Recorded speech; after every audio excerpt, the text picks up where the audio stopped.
শুভ মহালয়া। আজকে আমি চলে গেছিলাম বন্ধুদের সাথে সুরুচি ক্যাফেতে। এই ক্যাফেটা হচ্ছে নতুন রাস্তায় আর একদম ডুমুরজলা স্টেডিয়ামের উল্টো দিকে। অ্যাম্বিয়েন্সটা ভীষণ সুন্দর, ঢুকেই এত সুন্দর আলোকসজ্জা, ভীষণ ভালো লেগেছে আমাদের। সব বন্ধুরা মিলে আমরা অনেক অনেক মজা করেছি। আমি এখানে প্রথমবার গিয়েছিলাম, কিন্তু জায়গাটা আমার অসাধারণ লেগেছে।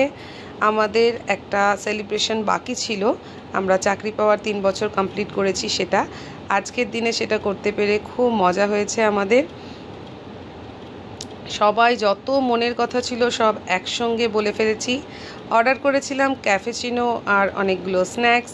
খুবই সুন্দর এনাদের ক্যাফেচিনো এবং স্ন্যাক্সগুলো ডিলিশিয়াস ছিল। একটাই অসুবিধা ছিল যে পার্সেল করা যায়নি। আর এইভাবে কফি খাওয়ার মজাই আলাদা। বারবার চাইবো এখানে যেতে এবং সবাইকে বলবো জায়গাটা অসাধারণ, ঘুরে আসবেন।